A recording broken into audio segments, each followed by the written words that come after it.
The steady beeping of a heart monitor gets old fast. Sure, it's a sign you're alive, but it also means you're stuck, hooked up to machines, and I needed to get out of there. I hadn't been awake long when a group of doctors filed in for morning rounds. One of them began listing my injuries out loud. I didn't understand half of the medical terms, but their widened eyes told me enough. I was lucky to be alive. Trailing behind them was a nurse in blue scrubs. She waited patiently for the doctors to leave before stepping up to my bedside. She was blonde, young around my age, maybe 19, and her name tag read LPN, Darla Connor. Good morning, Martin. It's good to see you awake. How are you feeling? I tried to sit up, but stopped, wincing before my head even left the pillow. Chest hurts, I rasped. My voice didn't even sound like mine.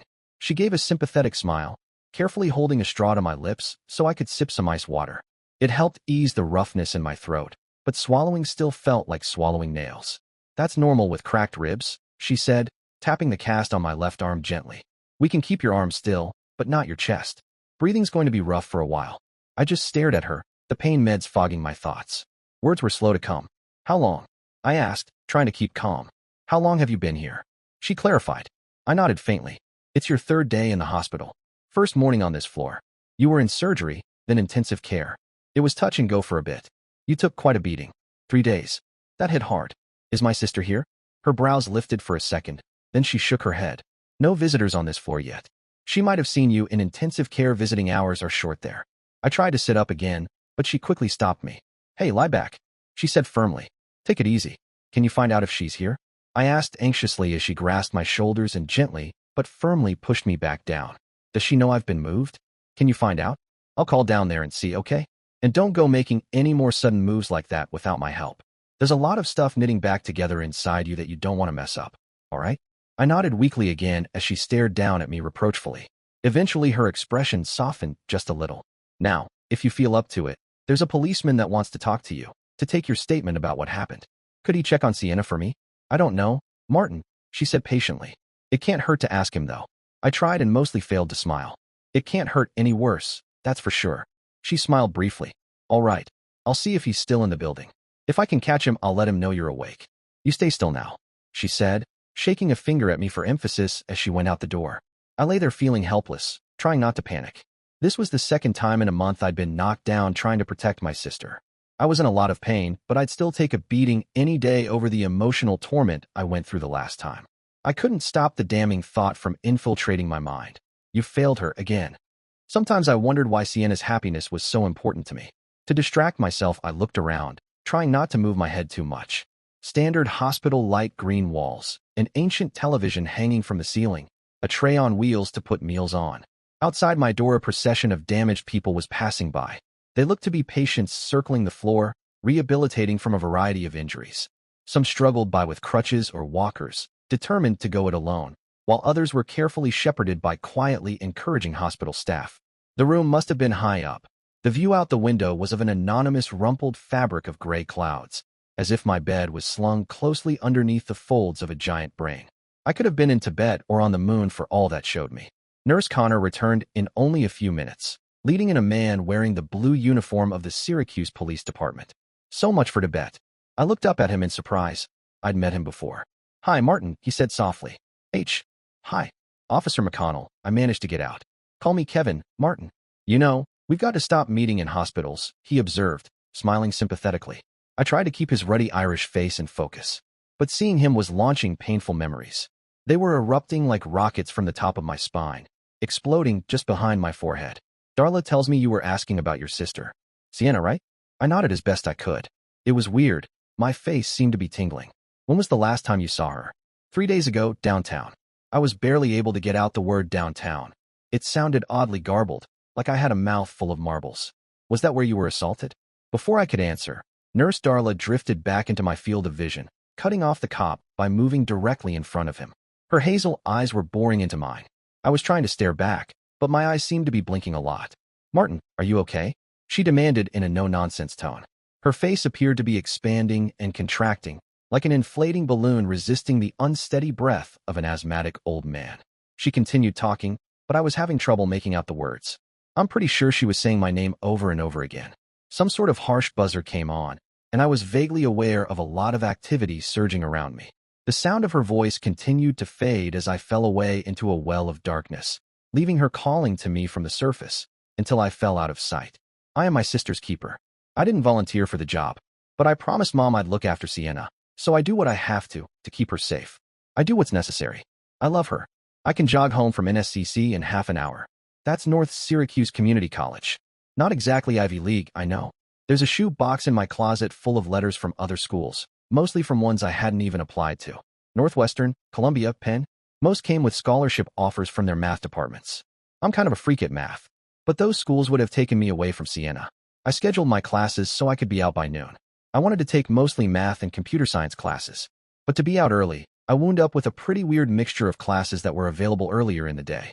Real estate, nursing. I didn't really know what the hell kind of degree I'd wind up with someday, but that didn't really matter to me. Not the way my sister matters. If I jogged the whole way home from NSCC, I could be waiting at the curb as the mailman drove up in front of our little house in his rotting Jeep with the steering wheel on the wrong side. When I run like that in the summer, the sweat drips off me. But this was winter. A deep inhalation of frigid air felt like 1,000 tiny daggers flying into my lungs. A gasping exhale breath would spout a huge cloud of steam into the air. I'd futilely flap my arms for warmth while eyeing the cancerous orange rust reaching inexorably up the Jeep's sides and into its guts. The mailman probably didn't give a rip about the rust. The sooner the engine fell out, the sooner he'd get a newer rig with a newer heater. You need a good heater to survive driving around Syracuse in winter while the salt dumped on the roads relentlessly chews away at the metal around you. He always ignored me standing there, putting the mail in the corroded old mailbox instead of just handing it to me. Sometimes he'd linger to light a cigarette with the Jeep blocking my access to the box, reveling in his power over me, as if delaying me a whole minute from retrieving a batch of bills was a big freaking hardship. When he's had enough mental fantasy time, he'd lurch the Jeep away and off down the street, spinning his tires to throw dirty snow at me. I guess you get your jollies wherever you can find them. He never gave a damn why. Starting a month ago, I'd begun to be there every day when he arrived, or why my guts churned when I thought I might be late. When I turned from the mailbox, I could usually see Sienna looking out the window at me, her jet black hair framing her face. I'd give her a smile and a wave. When I opened the front door, she always greeted me with her beautiful but precarious smile, murmuring her thanks for my coming back to her. Before I understood the danger, she would get the mail from the box every day and have it waiting on my desk when I got home. It was on Mom's birthday a month ago that I came home a little later than usual. There wasn't any mail in the box, and Sienna wasn't watching for me in the window. I found the mail, a bunch of bills, all opened and scattered over the top of the desk. It was my only clue as to why, when I opened the front door, she was gone. These days, we call people mentally ill instead of other less charitable labels. Some forms of mental illness appear to run in families, a plague randomly passed down from one generation to the next. Most of the downstream kids are lucky. A few are not. Ours was such a family, and our mom was touched by the family curse. By the time her husband figured out she wasn't just becoming an eccentric artist, my big sister and I had already joined the family tree. The prospect of caring for our mom, while waiting years to see if their kids had it too. Well, he left. Sienna and I never knew our father. Mom always said we were better off for it. He still sent us money regularly, but he never made contact or came to see if my sister and I were okay living with our mom, or how his former bride was faring. If he'd stayed in touch, he would have known that on a cold and rainy night a year ago, a month after my 18th birthday, Mom's Cadillac had run into a freeway bridge support, less than a mile away from home. Officer McConnell had been the policeman that met me at the hospital. He told me privately that the car must have been going around 100 miles per hour, and that there weren't any braking skid marks on the road leading to the concrete pillar the car was wrapped around. After he'd told me my mom was dead, I cried on the cop's starched blue shirt as he held me up outside the emergency room doors. In the months that followed Mom's death, I was oddly troubled by my memory of my meeting with the cops, something beyond the trauma of our loss. I eventually concluded it seemed odd because it was the first time anyone resembling a father figure had comforted me. I didn't appreciate the significance at the time, but after the cop learned that there was no father and that Sienna and I were now on our own, he put it down as an accident in his report. I don't know if hearing about Mom's death would have made a difference in the checks our real dad sent. I sure wasn't going to tell the scumsucker. In the month before she left us, Mom changed all the bank accounts and other things to joint ownership, with my name in place alongside her own. She bought a life insurance policy too, with just me as the beneficiary. It scared the hell out of me when she did those things. I was 18, not exactly ready for the responsibility I was seemingly being groomed to somehow take on. I could tell that by having just my name on the insurance policy and all the other things, and not my sister's name too. Mom expected me to take care of Sienna. Officer McConnell's accident finding made it possible for me to collect the money from Mom's life insurance policy. I used it to bury her and pay off the mortgage and credit cards. That left the monthly bills, stuff like property taxes, insurance, utilities, clothes, food. I forged Mom's signature and deposited the checks that came from our scumsucker dad by mail, then wrote checks or withdrew money from the joint account in my own name to pay the bills. It paid nearly all of them. We were able to do the rest with money from our part-time jobs. I did math tutoring for kids referred to me by the local high schools and community college, and a couple times a week I filed returned books at the library after it closed down for the night. Math geeks love the Dewey Decimal System, I guess, and Ms. Walker, the head librarian, was a nice lady. She would stop and ask how I was doing, and always waited for me to finish before she left for the night. Even though Sienna didn't finish high school, she surprised me with her talents when it came to computers.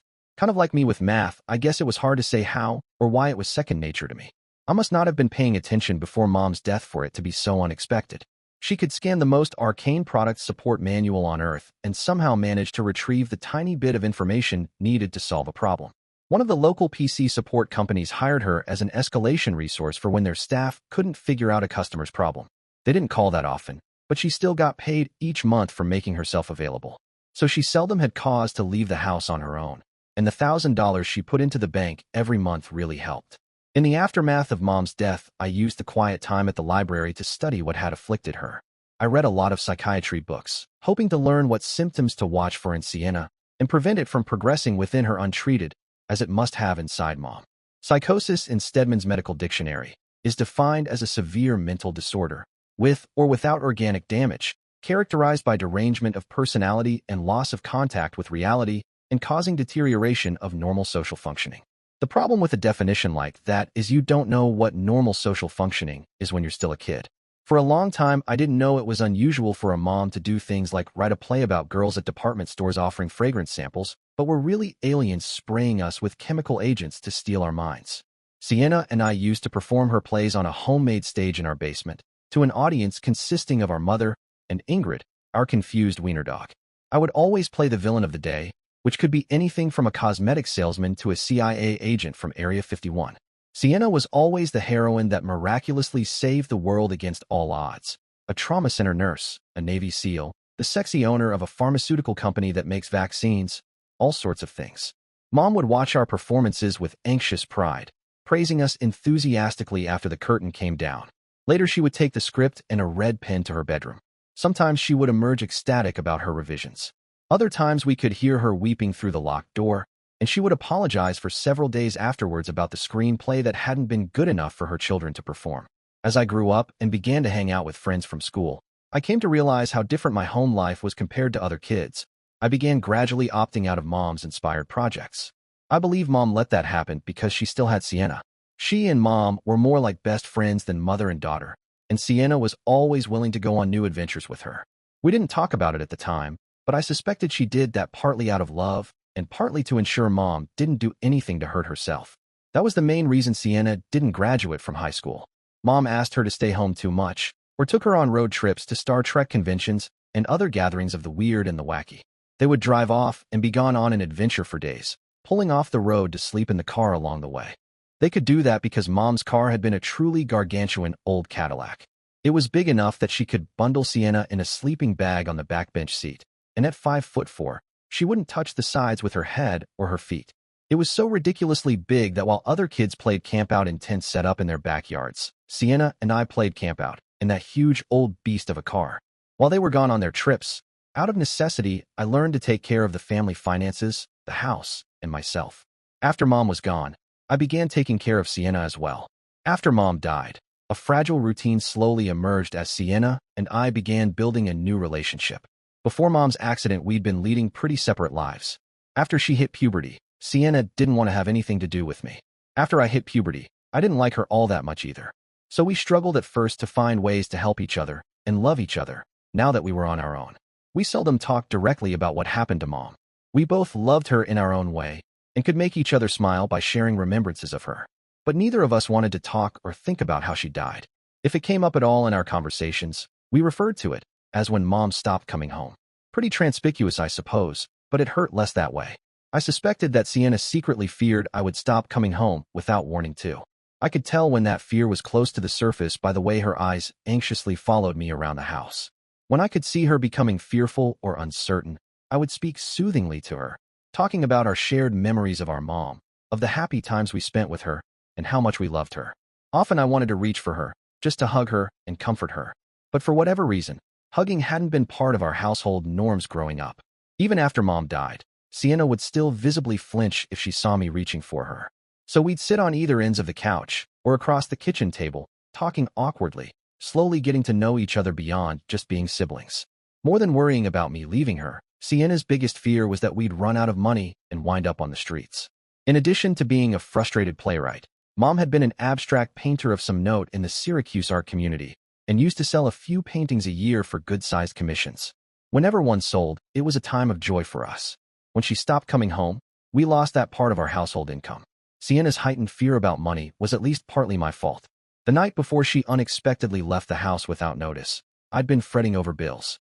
I could feel her anxiety as she watched me, as there were more bills than what I'd expected that month. We were still okay, but I didn't take the time to explain that to her. I thought I was protecting her. As for me, my greatest fear after Mom's death was of the nightmares that came to me in the darkness of my bedroom. They didn't always start the same way, but they all ended the same. I would see Mom picking up her car keys and putting on a jacket. She would come to me and give me a hug and a kiss on the cheek. Then I'd begin to weep as she asked me if she should stay home. She'd ask me if I really loved her. She'd ask me if I really loved her. Why was I letting her leave? And I would say nothing. I'd open my mouth, but nothing would come out. I'd just sob uncontrollably until Mom finally turned and walked out the door, at which point I'd wake up, drenched in sweat, shivering in the dark. When Sienna left the house without a warning or a note, I assumed it was related to the bills she'd left opened on my desk. But even if I guessed right, I had no idea where to go looking for her. It was too soon to call the cops. It was as I waited miserably for her to return that I realized with a start that it was Mom's birthday. The thought of losing Sienna after losing Mom, of being completely alone in the world without her, was physically painful. Waiting for her to come home was the longest 5 hours I'd ever spent. Sitting alone in our silent little house, I eventually heard footsteps approaching the front door. I peered into the darkness outside and could make out 2 people nearing. I stepped back from the window to keep them from catching me peeping. As they drew close, I could see it was Sienna, walking with a man I hadn't seen before. As they came up the steps, he put his arm around her waist. I could see her flinch slightly when she felt it, and my heart began accelerating in preparation for beating him to death with my bare hands. When I heard her keys jangle, I moved to stand behind the front door. I could hear them talking. "Really, it's not necessary," the man said soothingly. I tensed even more as I waited to hear Sienna's tone of voice in her reply. I relaxed slightly as she replied, seemingly calm. "It'll only take a minute. The place is just a complete mess right now." Her key slid into the lock and she stepped inside, pushing the door closed behind her. She gave a little start when I was revealed lurking behind the closing door. She put a finger to her lips to stop me from speaking, to delay my asking what was going on. When she took off her coat to hang it in the closet, I noticed what she was wearing. A fairly low-cut blouse and lightweight skirt, which together showed off her ample chest and long legs. She was wearing that in Syracuse in winter? She motioned for me to follow her into the kitchen. Then she rounded on me with a serious look on her face. It was the look she gave whenever she adopted her older-than-you sibling role. I wasn't buying into that at the moment. Her lips had a bluish tint from the cold. "Where have you been? And who the hell is that guy on the porch?" I demanded. She crossed her arms over her chest, but still replied calmly. "I didn't know I needed a pass from you to leave the house." "Damn it, you don't and you know it. But you could have left a note or something. If I disappeared on you like that, you'd be flipping out too. And it's Mom's birthday, for God's sake." She shrugged, feigning indifference. "It's no big deal. I just realized I hadn't been out on a date since forever. Who is that guy out there?" I repeated. "He's just someone I met," she said evasively. "Where'd you meet him?" "Downtown." Now there was no eye contact. "We're downtown. None of your business." "He's a nice guy?" "We're downtown." I repeated. She glared at me defiantly before answering. "Fine, if you must know, it was in a cafe called the Night Owl. It was a perfectly safe place." "And he's a nice guy?" she repeated defensively. My eyes must have bugged out of my head. The Night Owl was a well-known hangout on First Avenue, an area that was known as a place for various criminal activities, including trade. "Are you out of your mind?" I hissed. Then I clamped a hand over my mouth, horrified at what I'd said. She looked stunned for a moment, but then quickly looked even more determined. I had used a forbidden phrase. We both knew what had taken our mother from us. Her face turned light pink as she made a visible effort to remain calm. I invited him here. He's a nice guy, she repeated defiantly. She uncrossed her arms and put her hands on her hips. So, you need to make yourself scarce. I want to spend time alone with him, and I don't want you interrogating him. She paused before saying pointedly, we could have gone to his place, you know. I gasped at the implied threat. We hadn't argued like this since our mom's death, but I still pressed on. It was my turn to cross my arms. Well, I'm not leaving. I'm not asking you to leave the house, Martin, she replied in exasperation. I just want you to go upstairs while he's here. I didn't like it. I didn't like it one little bit. She recrossed her arms, waiting for my next challenge. Fine, I said eventually, but I'll be listening up there. You just yell, and I'll be down in a second. I'll be fine, she said, beginning to calm down. She stepped forward and almost hugged me before stepping back as she always did, nervously smoothing her hair with her fingers. I know you're just looking out for me. I sighed. I'll always look out for you, sis, you know that. I love you. She smiled in surprise, then in affection. I know you do, Martin. I love you too. She walked with me to the stairs, and I heard the sound of a soft kiss in the air near my cheek. She watched me all the way up. Instead of going to my room, I turned off the light at the top of the stairs and sat on the floor. I scooted far enough back from the top step that I couldn't be seen from below, while still being able to peek over the stairs. I could see into the living room below through the posts of the banister, and I discovered long ago that if I stayed low in the darkness, I couldn't be seen from below. I watched as Sienna went to the door and let in her visitor. Sorry, that took longer than I expected, she said, and I could swear that she glanced reproachfully at the stairs. She obviously knew I would be watching. It's okay, really. You have a lovely home. His voice was smooth and syrupy, like the wolf talking to Goldilocks. Would you like something to drink? She asked. I heard a faint tremor in her voice that I didn't like. No, thank you. I don't want to be an imposition. I just want this night to be special for both of us. My breath hitched. What did that mean? Well, if you don't mind, I think I'd like a glass of wine. In that case, maybe a small glass for me too, if you don't mind? They passed beneath my hiding place on the way from the living room to the kitchen. I didn't get a real good look at the guy, but he looked pretty old, 40 maybe? I could hear the squeaky hinge of the cupboard door over the refrigerator. That cupboard had always been the liquor cabinet, since it was the hardest place in the kitchen for kids to get into. May I open that for you? Her guest offered. I hoped they would go back to the living room soon. I couldn't see into the kitchen. I heard Sienna's murmured assent, and a few moments later I could hear the sound of wine being poured into glasses. What should we drink to? The man asked. Silence. Well, here's to new friends, the man said, followed by the gentle clink of glasses. A few moments later, they came out of the kitchen, the man walking slightly ahead, holding Sienna's right hand while she held a full glass of wine close to her chest with her left. He guided her to the couch facing the window, waited for her to sit, and then took a seat beside her. Sienna took a long sip of her wine and wiped her mouth with the back of her hand. She leaned forward to place the glass on the coffee table. Her hand trembled slightly, causing the glass to rattle before settling firmly against the surface. Just relax, the man said in a calm voice. You're safe here. She gave a quiet nod, not saying a word. Have you lived here long? He asked. A long silence ensued. Eventually, when I began to think she wasn't going to reply, as long as I can remember. Oh, grew up here? She nodded again. That's nice. It seems wherever I go, everyone's from somewhere else. It must be nice to have real roots to fall back on. I suppose. It's true. My dad was in the military, and we used to move every couple years. Tough to make friends that way, he concluded a bit wistfully. Sienna flipped her hair nervously. Easier to leave things behind. Things. Like, if people think you're different, you don't have to stay around them, the man said gently.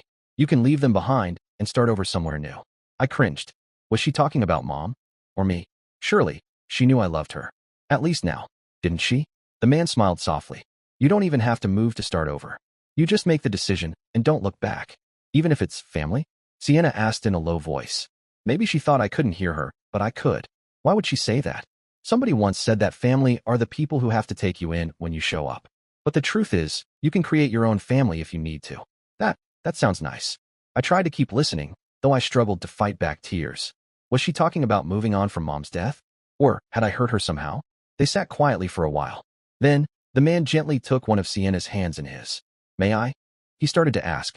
After a moment, she shook her head. No. Is that all right? Her voice trembled slightly. Of course, he said kindly. Thank you. He turned her gently, so they were face to face. They held each other's gaze for a long, quiet moment. Sienna closed her eyes, her chest rising with a deep, ragged breath. Her head tilted slightly, and he rested his forehead against hers. I could sense the weight of emotion between them. Sienna looked exhausted, drained. She wasn't herself. Her body language had shifted, as though she were surrendering to something she didn't quite understand. Her hand brushed his shoulder, her movements uncertain. He responded with gentleness, brushing a tear from her cheek. "I'm not sure how to move forward," she said faintly. "I'll help you," he answered, "but only if that's what you want. I just want things to feel okay again." He nodded. One step at a time. They sat for a while longer. No more words. Just stillness. Eventually, he stood, adjusting his coat.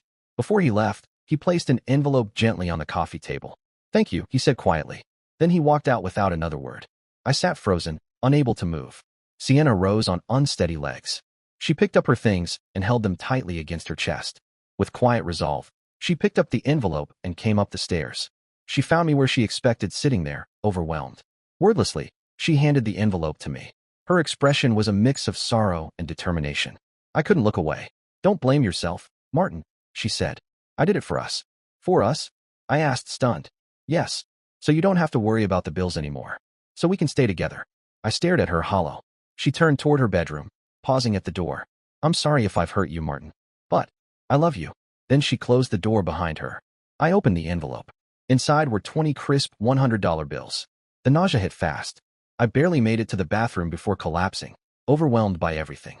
I lay there for what felt like hours, crying, shaking, empty, until, finally, sleep came and took the rest of the day away. When I awoke again in Nurse Connor's hospital room, there was a woman seated beside my bed. I'd been positioned on my side this time, so I could see her without moving. She was wearing a doctor's white jacket and was writing in a spiral notebook. Her name tag read Dr. Page. She seemed to be shaking her head as she wrote, her lips pursed in thought. After it appeared she'd finished her writing, she glanced up at me. She did a double take when she saw my eyes were open and gave me a pleased smile. "Well, hello there. It's nice to see you're awake." Before continuing, she reached over to grasp and push a button that was on the end of a cord lying next to my hand. "I'm Dr. Page. How are you feeling, Martin?" I realized sourly that most of my conversations would begin with that question for a while, but that wasn't her fault. "Dopey," I replied truthfully. Dr. Page nodded understandingly with pursed lips. Before she could reply, Nurse Darla came into the room. "Well, hello there, Martin," she said cheerfully. I can usually tell when someone's faking it, and she wasn't. She truly was glad to see me awake. I did my best to smile back at her. "Hi, Miss Connor." I was pleasantly surprised at the energy in my voice. At least I didn't sound like death warmed over like the last time I saw her. "Call me Darla, Martin. You gave us quite a scare. How's our patient?" she asked Dr. Page. "We were just starting to get acquainted," the doctor replied. "I just wanted you to know he was awake again so you could stop worrying about him so much," she said in a teasing tone of voice. Darla gave the doctor a reproachful look. "I worry about all my patients, Dr. Page. Although I do give the cute ones a little extra TLC. I don't feel real cute right now," I commented slowly. "Huh, you really are feeling better," Darla exclaimed. "Let me take care of something, and I'll be right back."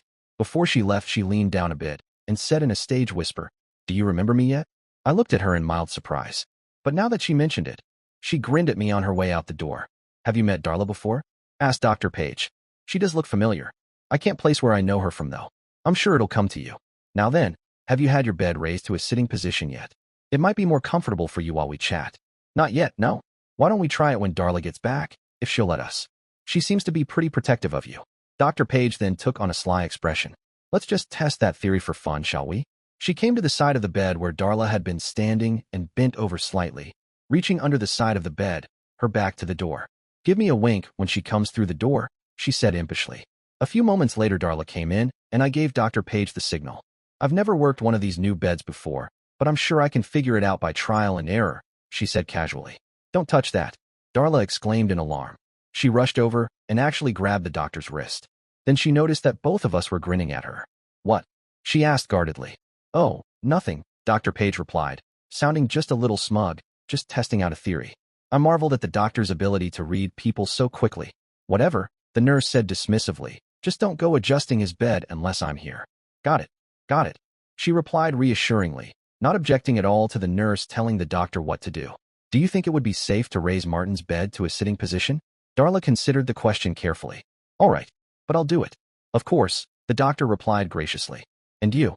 she said, turning to me. She put her hands on her hips in mock dismay. "You still don't remember me?" I shook my head. "Fine. I guess I'll have to tell you." Reaching for the controls, she began slowly raising the head of my bed, watching me closely for any sign of pain. You were in a few classes with me at NSCC. You know, the school where the math professors treat you like some kind of math rock star? That clicked her into place for me. Oh yeah? I remember you now. And you've already graduated? I saw Dr. Page's eyebrows rise a little, and she gave me a small smile. She began writing in her notebook again, looking back and forth from Darla and me, to her busy pen, and back again. They have an 18-month nursing program at NSCC to be a licensed practical nurse, she explained. You can do most of what an RN can do. No surgical assists or things like that. But it was pretty much all I could afford on my own. Now that I have this job, the hospital's paying for my RN classes at night. There's a shortage of RNs these days, so I should have a lot of options when I finish. Dr. Page and I couldn't help but smile as she talked about her job and career plans. Her enthusiasm was infectious. Before I could say it, Dr. Page told me what I'd been about to ask. Your sister is fine, Martin. In fact, she'll be staying with Officer McConnell's family until you're ready to leave the hospital. Mr. McConnell sure seems like a nice guy. I'm confident he'll make sure she's safe. Sound okay? As the relief washed over me, all the wind seemed to drain out of my lungs. I sagged towards Darla, nearly turning onto my stomach before she gently grasped my shoulder and helped me settle carefully onto my side again. Thank you, I said simply. Is there anyone besides your sister that we should contact about where you are? Asked Dr. Page. No, not really. Wait. I go to school at NSCC. Could you tell them? And I guess I should tell the library I work there part-time at night. I can take care of that for you. Martin, no problem, said Nurse Darla. If you don't mind, I'd like to do it for him, Dr. Page interjected. Darla looked mildly surprised at a doctor volunteering for administrative tasks, but she shrugged her shoulders and nodded. Dr. Page looked like she was carefully considering something. When it looked like she'd made a decision, how about your dad, Martin? Should I try to let him know too? My throat tightened enough to nearly choke me. Darla looked up in alarm as the pace of the heart monitor's beeps accelerated sharply. I'm sorry, Martin. I didn't mean to upset you, Dr. Page said calmly, while Darla gave her an accusatory glare. Forget I mentioned it. You look like you're coming along fine, Martin, she said as she stood, completely ignoring my flare of emotions. You're going to feel doped up and sleepy for a while longer. That's nothing to worry about. They want to keep you quiet after your surgery so you'll heal up faster. At that, Darla looked at me sternly. Her expression clearly said, see? I told you so. Dr. Page glanced at Darla before turning back to me. If you don't mind, I'll be back about this time tomorrow to see how you're doing. Would that be all right, Martin? Well, sure. There had been so many doctors in and out of my room that they were beginning to blur together in my memory. Could I talk to you for a minute? Dr. Page asked Darla. I've got a couple questions about Martin's chart. Darla nodded agreeably. Dr. Page said goodbye, and they went out into the hallway. I could hear them speaking softly, but couldn't make out the words.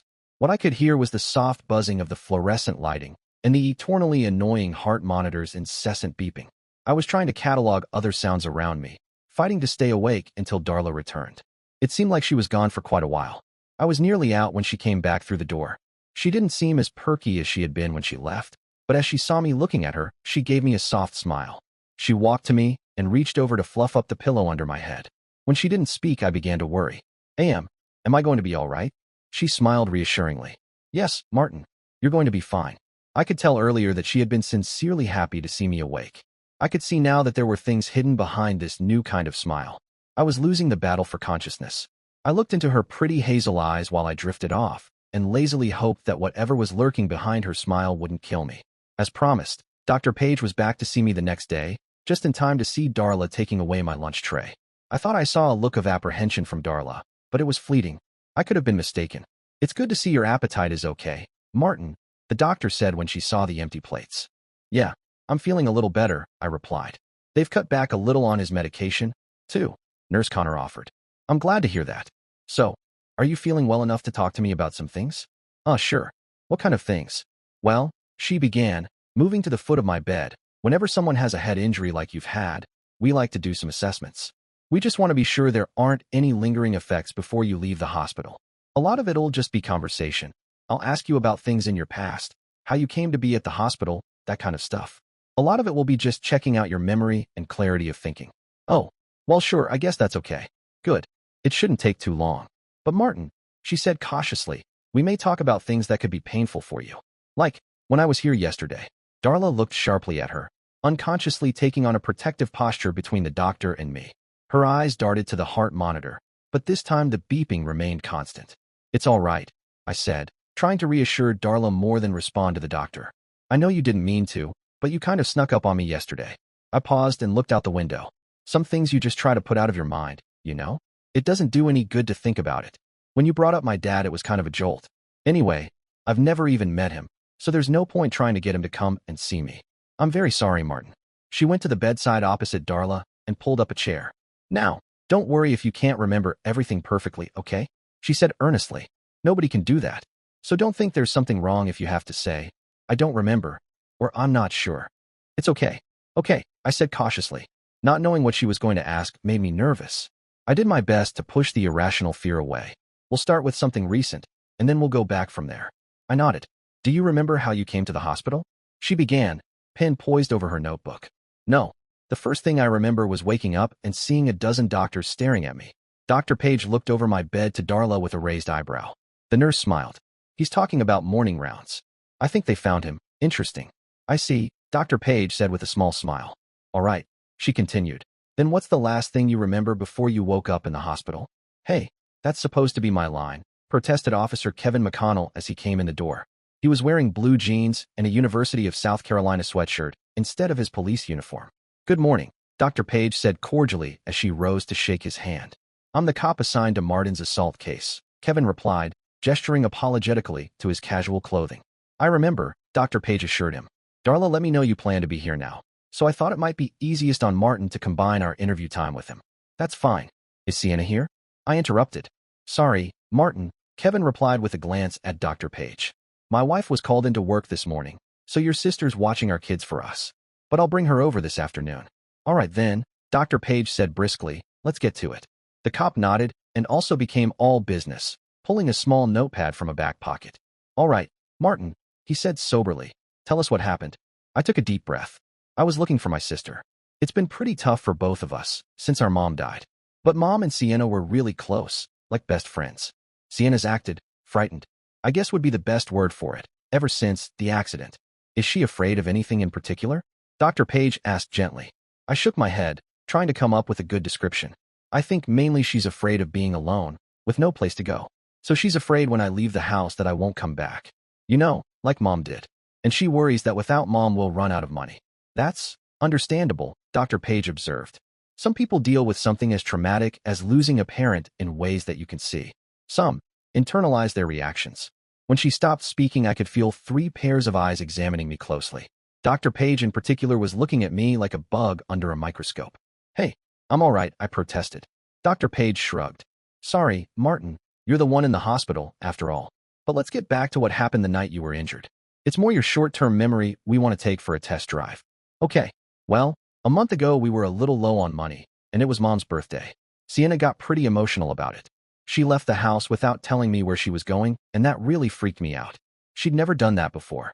This is still too far back. Martin, Dr. Page interrupted. I need you to talk about how you were hurt before you were brought to the hospital. It's kind of related. Oh, sorry, please continue. I couldn't tell the 3 of them everything about what happened that awful night. That would have to be Sienna's decision, not mine. She said she went downtown, and to the rough part of downtown. That scared me even more than her not leaving a note. She could have gotten hurt. But she just laughed and said the edgy atmosphere down there helped her to not think about Mom.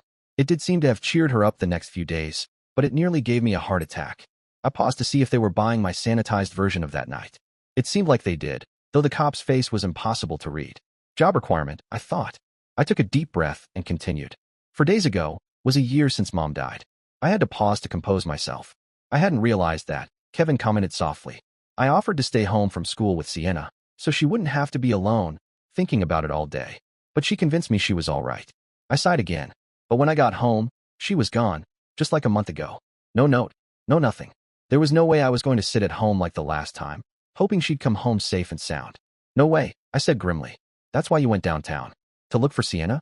Asked Dr. Page. Yeah, I must have walked 100 miles that night, looking for her in every tavern, every nightclub, and every restaurant. It wasn't easy to get into the taverns or the nightclubs, since I'm not 21. But when I told them I just wanted to look around for my sister for a minute and then leave, they'd let me in. But I couldn't find her anywhere. Eventually, it was fully dark outside, which made it even harder. But then, I finally saw her. She was pretty far off, but she was under a streetlight. I recognized her hair and her jacket, and I could see what door she was going into. So I ran like crazy down there. When I'd passed by it before, the building hadn't looked like a club. There was no sign or anything, just a door set in the bottom floor of what looked like a 5-story office building. But when I got to the door this time, there was a big guy standing outside in front of it. So I did the same thing I'd been doing all night. Said I just wanted to look around for my sister for a minute. But he wasn't buying it. He said it was a by invitation only bar, and I clearly wasn't invited. So I asked if he would look for her for me. I got a picture of Sienna out of my wallet so he'd know what she looked like. He looked at the picture without touching it, shook his head, and said, "She ain't here." I told him I saw her going in just a couple minutes earlier, and he said bullshit and to get out of his face. I was pretty tired and frustrated by then, and I kind of lost it. I told him I'd call the cops and tell them I'd seen my underage sister go into his place if he wouldn't let me look for her. He looked pretty pissed off, so I told him again I only wanted to look around for a minute. Finally, he opened the door and followed me inside. As I walked in, I saw a set of closed double doors in the wall facing us, and I could hear music coming from the other side. When I turned around, there were 2 more big guys getting up from their chairs by the door, so there were 3 big guys standing between me and the way out. Officer McConnell asked, "Think you could find this place again?" "Yeah, I think I could." Dr. Page spared an inscrutable glance at the cop before turning back to me. "Can you remember what happened next?" One of the inside guys asked, "What do we got here?" The guy from outside said, "This little scumsucker says he's going to call the cops on us for having his underage sister inside." "Oh, really?" "Really, sir," I said, trying to switch back to being polite so I could get out of there alive. "It would just take a second." The guy looked at me like I was something smelly he'd stepped in. "Kid, we get people snooping around here all the time. Newspaper reporters, or people like you that work for those a-holes, who would love to get in and look around for a minute. They'd like to see if there's anybody famous inside, or somebody in politics. So then they can write a story about what you saw, and that would put us out of business. Our customers want their privacy, and they'd stop coming in a heartbeat if we let that happen." He stooped down to look me squarely in the eye. "You ain't getting inside. Your sister ain't here. Now piss off." I stopped telling my story for a moment to catch my breath. Darla handed me a cup of water to help my sore throat. To my surprise, she then picked up one of my hands in hers, as if already comforting me for the pain I was about to describe. I should have just gone outside and waited for Sienna to come out, but I was worried about what she might be doing in there, or what someone could be doing to her. So I did something really stupid. Someone opened up the double doors behind me, and as a blast of music came out, I jumped for the open door. "Oh, geez, Martin," McConnell exclaimed. I could only nod in agreement.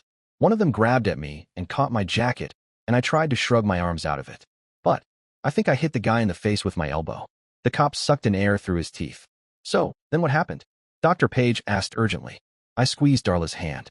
"I woke up here. You're lucky you weren't beat up worse, kid," Officer McConnell said, shaking his head. "You're probably right," I agreed solemnly. Dr. Page looked down at her notepad. "Martin, I think I can understand why Sienna would do what you describe. It's a slightly unusual self-destructive behavior, but that's what we often see happen with people that are coping with the loss of a loved one. It's called survivor's guilt. They wonder why they deserve to still be alive when someone they loved so much is dead. When they can't consciously resolve that question for themselves, they subconsciously try to balance the scales by hurting themselves." Something dawned on me. "What kind of doctor are you?" Dr. Page looked surprised. "I'm sorry. I thought you knew, Martin. I'm a psychiatrist." "Well, that's good," I said slowly. "You could talk to Sienna about her side of it when she comes to see me." "I'll be glad to, Martin. Have you talked to her much about her feelings after your mom's death?" "Some, but we don't like to talk about it too much. I guess we just need more time." "That could be," she agreed. "Do you remember how she took the news when she learned of your mother's accident?" I tried to recall. "Not specifically, no," I said, a little frustrated with myself. "Don't feel bad about it, Martin. You were dealing with your own emotions at the time. But how she reacted could tell me a lot about how to help her," Dr. Page said thoughtfully. "Are you sure you can't remember?" "I'm sorry, but I can't," I replied somewhat testily. "I thought it was my short-term memory we were supposed to be checking. You're asking me about what happened when my mom died a year ago. I think your memory is fine, Martin." "Oh, well, that's good, right?" She nodded, and then studied her pad again before raising her eyes to me. "Martin, would you be willing to go under hypnosis?" I blinked in surprise. "What for?" "To see if there are any details in your subconscious memory about that night that might help me to help Sienna. Understanding the trauma that caused the problem for a patient can be pretty difficult for a psychiatrist. Sometimes it can take years of therapy to get a patient to accept what happened and move on. If I can learn what the triggers were, I could save her years of recovery time." I only hesitated for a moment. "Of course, I'll do anything to help my sister." Dr. Page smiled warmly. "I was pretty sure you would, Martin. I could hear Dr. Page very clearly. In fact, it was something way beyond clear. It was as if I was hyper-concentrating on her voice. It became my sole focus. My eyes were closed, but I could visualize the movements of her lips as she spoke. I felt the depth of her breathing. I could sense the gestures of her hands. And I couldn't hear anything else. Martin, we're going to talk now about the night your mother died, and about how it affected your sister, Sienna. I knew immediately that nothing I heard the voice say could possibly be more reasonable or as important. Let's start with what was the weather like that night. It was stormy. It wasn't cold enough to snow, but it was raining really hard. Were you and your sister home when your mom drove away from the house? Yes. Did you and your sister talk to your mom before she left? No, just me. What did you talk about? The voice was asking an important question, but it was my nightmare. Martin? Yes? I know this is hard, Martin. What did you and your mother talk about before she left the house? We talked about Sienna. That's good, Martin. You're doing very well. Now, tell me everything you can remember about that talk with your mom. She asked me to be Sienna's friend. She knew that we didn't get along very well. She said that someday. My voice had dried up again. Martin? Martin? It's all right, Martin. You're safe. You can tell me. What did she say? She said that someday we'd be on our own, and that when that happened we'd have to love each other and take care of each other. Good, Martin, very good. Did she say anything else? She said, she asked me to promise to always take care of Sienna, to make sure she was safe. Good, Martin. What happened next? I promised. It seemed like a long time before the voice spoke again. I see, Martin. I see. Then what happened? I felt myself begin to shiver, as if I'd just stepped into a walk-in freezer. I couldn't answer that question. The voice could go to hell. I knew if I answered that question, I would die. No. Martin, you're safe now. Nothing can hurt you now. Tell me what happened next. No. Martin, whatever happened wasn't your fault. I need you to answer me, so I can help your sister. I couldn't stop shaking, but I'd do anything for my sister. And Mom hugged me for a long time. Thank you, Martin. Thank you. You're doing very well. And then she put on her coat, picked up her car keys, and, yes? Asked the voice. I let her leave. I was wrung out. I'd emptied my soul. Martin? Oh God. The voice hadn't stopped. Martin? Yes. In my mind, I was watching Mom opening the door, turning to me, looking into my eyes for the last time. Martin, why did you say you let her leave? I should have stopped her, I said simply. As she was leaving. Did you know that she wasn't going to come back? I should have. But did you? I let her go. She died. Martin, did you know she was going to die when she left the house? No. Then you had no reason to stop her from leaving, did you? My mind was locking up. It didn't want to let anything hurtful get inside me. The voice was making my body shake itself apart. I couldn't let it in any farther. Martin? Go away, go away, go away, go away, go away. All right, Martin. Relax again. I'd like to talk about your sister now. Oh God. I know this is painful, Martin. We need to talk just a little bit longer. We need to talk about your sister. Can you do that for me? Why, yes. Good. Now, how did you learn about the accident? Phone call. Who called? The police. What did they say? They said there'd been an accident. Did they say anything else? They said we should go to the hospital. They said that's where Mom was. And you answered the phone? Yes. So, you were the one that had to tell your sister about the accident? Yes. Where was she? I don't remember. What did that matter anyway? Did she see your mom leave? No. So, where was she? I strained, trying to dig up this pointless detail from my memory for the voice. It was slowly beginning to take shape. I think she was hiding in her bedroom again. Hiding? Why do you say she was hiding, Martin? She does that whenever we have a fight. I see.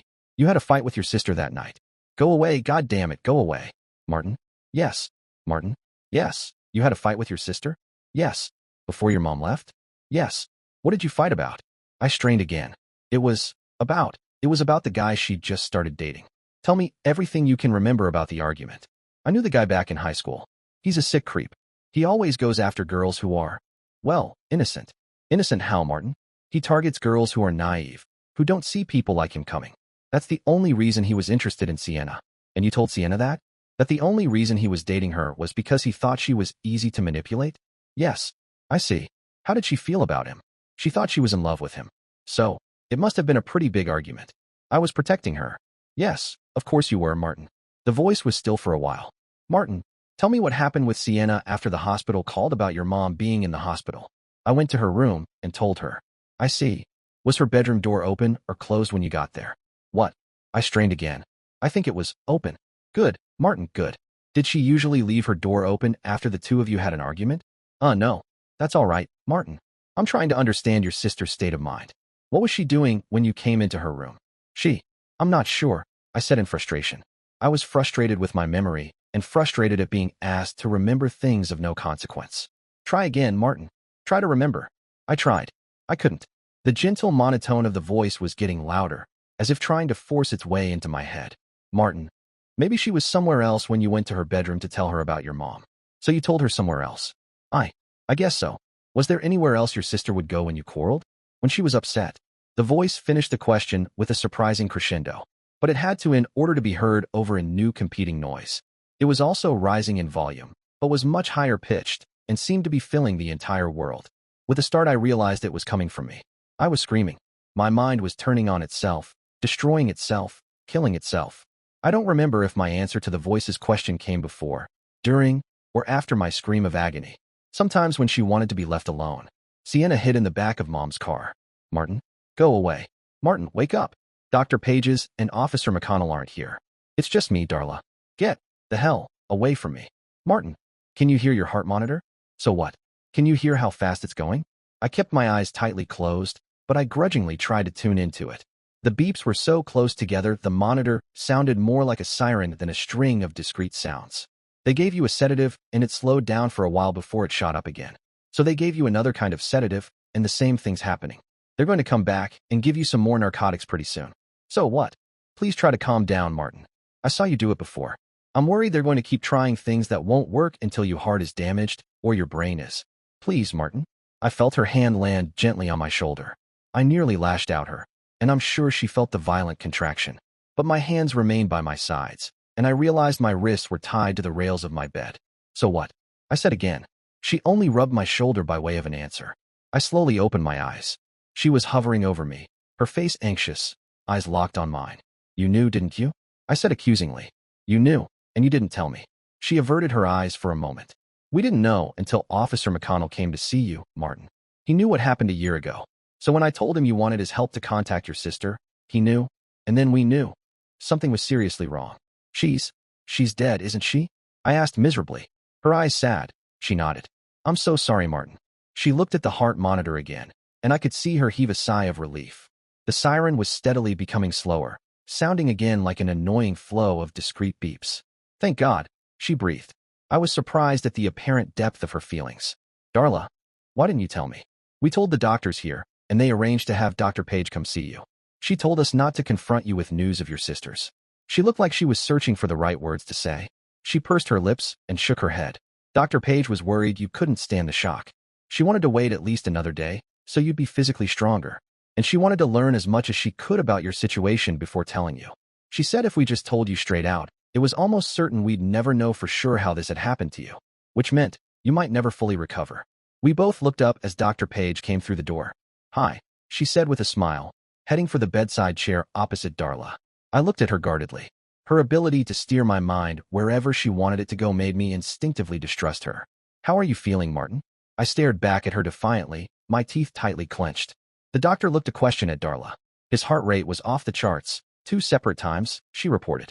You can see the medications they gave him on his chart. They only brought it down for a half hour or so before it spiked up again. Then it started going up for a 3rd time, but he woke up and it dropped back down on its own. Dr. Page smiled softly. All by itself, She looked at me with a raised eyebrow. I'm sure it was just a coincidence that you calmed down when you woke up and saw Nurse Darla watching over you. My defensive barriers cracked, just a little.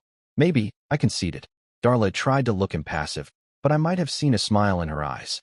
Bless your heart, Dr. Page said to Darla, as she settled into her chair, bringing out her notebook to scan again. She seemed to be gathering herself before jumping back into my screwed-up head. She nodded to herself before looking up into my wary eyes. Martin, I suspect you may resent me for what I've put you through today. If I were in your shoes, I'd feel the same way, and I truly am sorry for that. But please believe me, if I knew of another way that would have been better or easier on you, I would have used it. We couldn't just tell you what had happened, Martin. We had to help you see it in your own mind. She paused and shook her head. Anytime a loved one commits suicide, the people that love them the most pay the highest price. You would be less than human if you didn't regret not stopping your mom. But you had no way of knowing what she would do as she was leaving. You know that now, don't you? I averted my eyes, looking out the window at the clouds. I have nightmares where mom stands at the door and begs me to not let her leave. I looked back to Dr. Page, and before she left, she put my name as co-signer on all of her bank accounts before she died. She didn't put Sienna's name on them, just mine. She expected me to take care of Sienna, and I killed her instead. Martin, you did nothing of the sort, Dr. Page said flatly. There could have been any number of harmless reasons for your mother to put you on those accounts. She appeared to take a moment to compose herself. Then, I understand you're something of a natural mathematician? I hadn't seen that one coming. Yeah, I suppose so. Believe me, he is, Darla interjected. So, Martin, you could probably have answered this one when you were in kindergarten. If B follows A, does that mean that A caused B? It's more complicated than that, I said defensively. Is it? You couldn't have known what your mother would do. And you couldn't have known that having an argument with your sister would have any significant consequences either. Her eyes dropped as she thought of what to say next. She seemed startled as she noticed the restraints on my wrists for the first time. Oh, good heavens, she exclaimed. She stood up and began to untie the restraint around my left wrist. Darla took her cue from the doctor and worked on the other wrist. When they were off, Darla went to the end of my bed and pulled up my chart. She made a notation of some kind before presenting it to Dr. Page to sign. The doctor snorted in annoyance, but then scribbled what I assumed were her initials, authorizing the removal of my restraints. She turned back to me. Now, let's talk about what your mind did to protect itself, to protect you. When you realized Sienna had been in your mom's car, the shock of losing your mom and Sienna was too terrible for your mind to accept. So it created an alternative reality, one where Sienna was still living with you, both struggling to cope with your mother's death. And your mind rationalized anything that happened afterwards to be consistent with that alternate reality. I stared up at the ceiling, dazed. Could that really be what happened? It was too much to accept, to believe. It can also explain the timing of the two crises with your imaginary sister, the doctor continued, on your mom's birthday and the anniversary of her death. I can't believe this. I protested. I don't see how that would matter. Dr. Page smiled gently. The significance of those dates made preserving your vision of your living sister difficult, she said softly. Think of it as your rational mind trying to resume control. It was trying to make you realize she wasn't really alive by showing the imaginary Sienna behaving so unlike the Sienna you knew in real life. I sat immobile, trying to come to grips with it all. I was becoming too dazed to protest against the avalanche of unbelievable information. Martin, you're doing very well.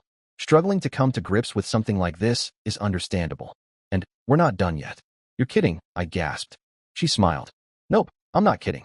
She stood up and went to the door of the room and made a gesture. I was pleasantly surprised to see Ms. Walker, my boss at the library, come into the room, followed by a man I didn't know. Ms. Walker came to stand beside me, while the man held back at the foot of the bed. It's so good to see you, Martin. How are you feeling? Ms. Walker asked solicitously. I guess I'm an unfinished work. She chuckled. Aren't we all, Martin? Aren't we all? I'm sorry I'm missing so much work. Have you been able to get all the books refiled? I asked apologetically. Ms. Walker looked at Dr. Page, and it was she who replied. Martin, I told you that your mind filtered things to support your own reality? A lot of those were little things, and Ms. Walker agreed to come as an example. Then she nodded to Ms. Walker. Martin, Ms. Walker said hesitantly, I always enjoy seeing you at the library, and you really have helped with organizing things and filing returned books.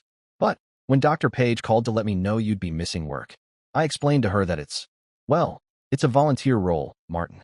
We haven't been paying you for your time there. I stared at her in disbelief. I looked at Dr. Page for an explanation.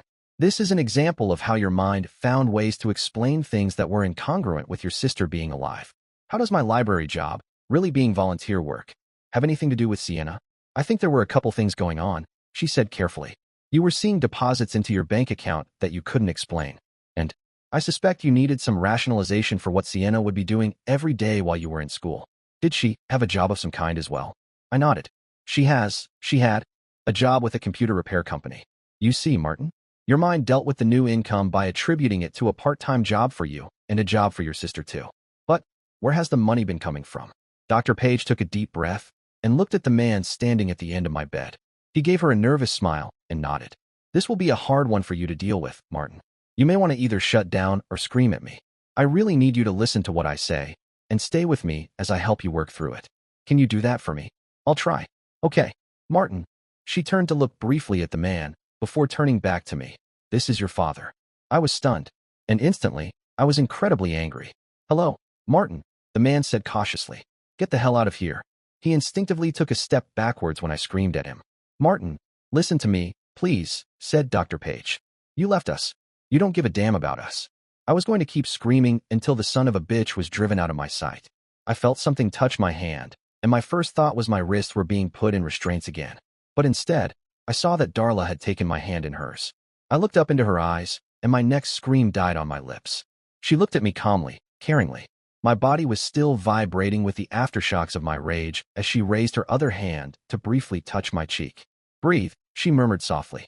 I drew in a rattling breath, my windpipe not committed to the idea, but they got easier, one after the other, until in a few minutes I didn't have to consciously will my body to sustain itself. When I finally became calm enough to be coherent, Dr. Page began again. Martin, Dr. Page said softly, we've talked today about how our perceived reality can sometimes be different than what's real, right? I glared at her, which she completely ignored, waiting patiently for me to reply. Eventually, I gave her a grudging nod. Are you willing to listen to your father? To see if your perceptions and feelings about him are what they should be? I closed my eyes, trying to fight down the rage that tried to spring up and engulf me again. I heard the heart monitor begin to accelerate, and then I felt Darla's hand softly rubbing my shoulder. I willed my breathing to slow, and then focused on slowing my heart, damping down its pace as it thundered in my chest. When I'd regained a shaky control over my body, I opened my eyes to look at my father. It was something I thought I'd never do. If I was objective, I'd have to see the resemblance. I looked a lot like him. Dark hair, glasses, in good shape if not muscular. What struck me first was seeing how he was looking me squarely in the eye, not showing any sign of apology or regret. And besides the family resemblance, he somehow looked familiar. It's good to see you, Martin, he said slowly. His voice was surprisingly deep in comparison to my own. I know this has been pretty hard on you, but I understand. I'm sad we lost your mother and your sister too. I couldn't help myself. Sure you are, I said sarcastically. Martin, Dr. Page interjected, please try to listen before you judge. I just glared at her again. I truly did love your mother, Martin. When she and I divorced, it was really hard. She felt I was smothering her, keeping her from reaching for her dreams. She dreamed of being an artist, or a playwright, or any number of things. I knew that she wasn't. He stopped and gave Dr. Page a pleading look. She nodded to him before speaking. Obviously, I've never met your mom, Martin. But from what I've heard, your mother was delusional. To what degree, it's hard to say. She needed treatment, which your dad says she adamantly refused to accept voluntarily. He nodded. When we were divorced, I didn't think she was a danger to herself or you kids. But medical practice being what it was at the time, I was told if I forced her to get treatment, there was a chance she could have been committed. He sighed sadly. I tried to support her dreams. I really did. But when she wasn't successful, after a time she came to blame me. Eventually she filed for divorce, and when I finally gave up on changing her mind, I basically let her have everything. I had visitation rights to see you kids, but she made my visits traumatic. She still saw me as a threat to her dreams, and it became hurtful for you and your sister. You began crying and running away every time I came to pick you up or see you. After a year of that, and it didn't show any signs of it getting better, I finally decided it would be better for you if I stopped visiting. Then you did walk out on us. You gave up on us, I said accusingly. He gave me a tight smile. I did what I could, son. I saw every one of your baseball games. I talked to your teachers about your grades. I went to PTA meetings. Stuff like that. My God, that was why he looked so familiar. He paused and shook his head before continuing. And I made sure there was enough money so that you and your sister never lacked for anything. I snorted with disdain again. Oh, come on. We were always worrying about having enough money. If Mom hadn't sold her paintings, we'd have been in real trouble. Martin, who do you think bought her paintings? I gasped in shock. Your mother was a proud woman, Martin. She would never ask me for more money. But a few times a year, she would let me know when she had finished a painting, and the price she asked for was really the amount she needed to cover all your needs. After the accident, I increased the monthly amount I deposited into your bank account to replace what I'd provided before by buying her paintings. I closed my eyes and concentrated. $1,000 a month? I asked tentatively. Very good, Martin, Dr. Page said quietly. You've made a connection? I looked at her dazedly. Sienna was paid $1,000 a month for her computer support job. Exactly, she replied. The increase in what you received from your father every month didn't fit your alternate reality, the reality you made for yourself and your sister. And you needed something for Sienna to be doing while you were away at school. You resolved those disconnects by giving Sienna a part-time job, a job that she could do from home. That paid her $1,000 a month. I was trying desperately to take it all in, but my head was beginning to spin. I was trying to blink back the tears that began welling up in my eyes. Am I? I must be. I'm crazy, aren't I? I'm crazy like Mom. I managed to choke out. No, Martin, Dr. Page said reassuringly, you're not crazy. You went through an incredible, horrible, painful experience. You and I have a lot of work to do together, to work through everything that's happened. But I can already see you're putting the pieces together on your own. You'll get through this. I turned back to my dad. But why didn't you come to me after the accident? I did try, son. I called you many times. Mostly they would just go to your answering machine. When I did connect with you, whenever I told you who I was, you'd just hang up the phone. When I came in person, you wouldn't answer the door. On your mother's birthday, I thought it would be tough for you. So I came to see you in person again. But even though I could see you looking out the window, it was like you couldn't see me. I brought some cash for you. So eventually, I just put it by the door and left. Oh God, no. It's all right, Martin. It's okay, Dr. Page said softly. I looked up at my dad. $2,000? He nodded. Martin, we won't resolve everything for you today. What we did accomplish was for you to understand what really happened. You've taken the first steps, the most important steps. It will take some time, but you will recover. And you won't be going through it alone. Your dad will help you. I'll help you. Dr. Page flashed a small grin at Darla. And I have a feeling you'll have some other help too. Darla was still holding my hand. I gave it a soft squeeze as her cheeks turned a little rosy. She looked down at me and smiled. And I knew somehow I knew. I'd get through this. How about I let you drive on the way back? I smiled but didn't reply. I'm certain my voice would have cracked if I tried. It wasn't fall. If it were, the brilliant colors of the trees that lined the highway would have been bursting forth. But we were past that now, looking forward to spring and a fresh start. When we came to the off-ramp, I'd expected the place to be familiar.